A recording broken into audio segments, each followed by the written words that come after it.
دکترا و پرستارا و مدیران. یکی از مدیران گفت فلانی، گفتن حضرت آقا میخواد بیاد بیمارستان همین تابستان امسال. گفت ما گفتیم آقا میخواد بیاد ملاقات، اینجا باید یه آیت الله العظمای مرجع تقلیدی، سردار سپاهی، امیر ارتشی باید باشه دیگه. آقا برای چی میخواد؟ گفتن خانومش 20 روز اینجاست. این بنده خدا میگفت من خیلی خجالت کشیدم، زنگ زدم به اون بخش دکتر پرستار، گفتم شما خبر دارید؟ گفتن نه. یه خانومی 20 روز پیش به نام خانم خجسته اومده اینجا پذیرش شده، بستری شده، فردا هم ترخیص میشه. آقا دیده خب خانم فردا میاد، گفته بی معرفتیه ملاقاتش بریم. میگفت من خیلی خجالت کشیدم، زنگ زدیم به یکی از محافظاش گفتیم آقا چرا نگفتید؟ آقا خودش فرمود، گفت زن من با بقیه چه فرقی داره؟ حتی به پرستارم نگید، به دکترم نگید، عین بقیه بره پذیرش بشه. این دیکتاتوره. آقای صفوی میگفت که من گزارش دادم به حضرت آقا، دیگه شد اذان مغرب و آقا فرمود نماز بخونیم، نماز به امامت آقا خوندیم. آقا فرمود آقا رحیم شام با ما بخور. گفتیم چشم، از خدامون. چند دقیقه گذشت دیدیم املت آورد. آقا بعد از شام دید من دارم تعجب میکنم، گفت آقا رحیم شام ما همیناست، در 10 روز گاهی من یه آب گوشتی هم میخورم، همینا عدسی سیب زمینی آب پز، فکر نکنی شام ما چیز دیگه است، همیناست. اینو عطاالله مهاجرانی تو ماهواره ها گفت، تو اردوگاه دشمن این حرفو زد. ان شاءالله خدا هدایتش کنه برگرده. گفت هر چی میخواید پشت سر من بگید، من 40 سال سید علی خامنه‌ای رو میشناسم، چند سالم باش همسایه بودم. آقا شما یک نقطه خاکستری تو زندگیش پیدا نمی‌کنی. این آدم کسی نیست که کسی بیاد بگه فلان جا برده خورده نیست.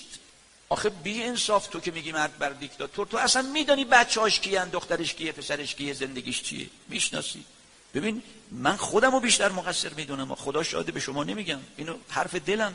که از این همکارای ما دانشگاه امام حسین سال 70 با هم بودیم، گفت فلانی این کتابخانه کوچیکی حضرت آقا داره، گاهی میره اونجا مطالعه میکنه. گفت این میز و صندلیش مال 6 سال قبل از انقلابه، یعنی مال 50 سال پیش. گفت چند بار گفتیم آقا با این سن و سال اینا خشک چوبیه، آقا گفته نه سالمه، یه پتو میذارم روش کافیه. این دیکتاتوره.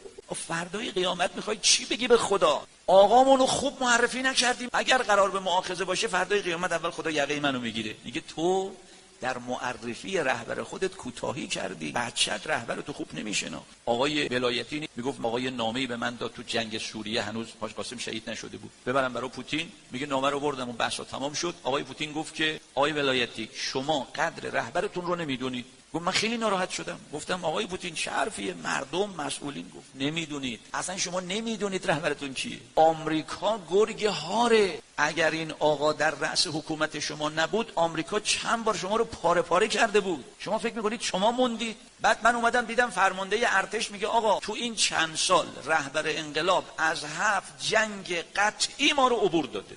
بابا فرمانده ارتش میگه آقا من داخل آموزش دیدم، خارج آموزش دیدم، دافوس دیدم، زندگیم نظامیه. یه جایی میخواستیم وارد بشیم، آقا میگفت حواستون باشه تله آمریکاست. بعد میدیدیم درست گفته. فرمانده ارتش میگه این رهبر از 7 جنگ قطعی ما رو عبور داده. میگفت بلند شدم بیام، آقای پوتین گفت که آقای ولایتی من دستور دادم به دفترم هر وقت رهبر ایران سخنرانی میکنه دقیق ترجمه کنن بدن من گوش کنم. بعد میگه من سرم انداخته بودم پایین. گفت آقای پوتین گفت میدونید چرا؟ گفتم نه. گفت برای اینکه تا حالا دروغ نگفته رهبر شما، تکراری هم حرف نزده، هر چی هم تحلیل و پیش بینی میکنه همون میشه. من به سخنرانی های رهبر شما گوش میکنم. آقا معرفی نکردیم آقامون. مطمئن باشید سروران عزیز من، بدون تردید ما از این بحران عبور میکنیم. کودتای نوژه شد، طبس شد، ترورها، یک روز 72 نفر با هم، یه روز رئیس جمهور و نخست وزیر با هم، 8 سال با همون درگیر شد 61 کشور دنیا. کوی دانشگاه، فتنه 88 دی ماه 96 آبان 98. دلتون محکم، اونی که آمریکا میخواد نمیشه، اونی که خدا میخواد میشه. ما باید درست عمل کنیم، ما باید وظیفمون رو خوب انجام بدیم. و روز جهاد تبیینه. رهبر ما میگه فوری، قطعی، همگانی، هر کس هر جوری که میتونه از حق دفاع کنه. امروز ما در عرصه نظامی الحمدلله توانمندیم، دشمن اونجا جرأتی نداره به ما جسارت کنه. به ذهن و دل ما حمله کرده. ذهن و دلم باید پادزهرش بصیرت باشه. امیرالمومنین در جنگ نهروان فرمود حسن جان شمشیرها رو غلاف کنیم فعلا. چرا آقا اینا اومدن بجنگن؟ آقا فرمود حسن جان مگه من بدعتی در دین پیغمبر ایجاد کردم؟ گفت نه. گفت اینی که میگه مرگ بر علی ابن ابی طالب از رو نادانی داره میگه، صحبت کنیم. میگفتن این طرف شمشیر میزد به امیرالمومنین هم بد و بی رو میگفت علی مرتد کافر. یکی اومد جلو گفت یعنی پیغمبر دخترشو به یه مرتد کافر داده؟ او سرش انداخت پایین گفت راستی هم اینطور نمیشه پیغمبر دخترشو بده به کافری.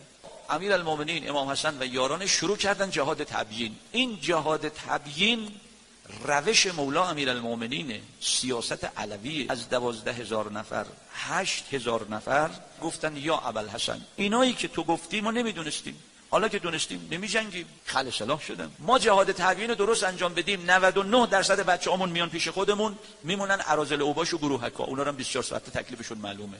اینجا دست ما بسته است، جهاد تبیین نکردیم. من میرم حوزه دانشگاه اینور اونور صحبت میکنم، بعد میام بیرون یه سری میگن فلان این حرفا رو چرا ما الان داریم میشنویم؟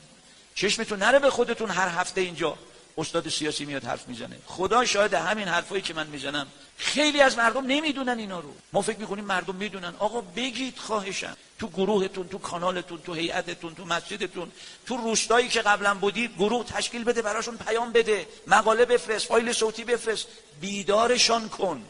روز جهاد تبیینه.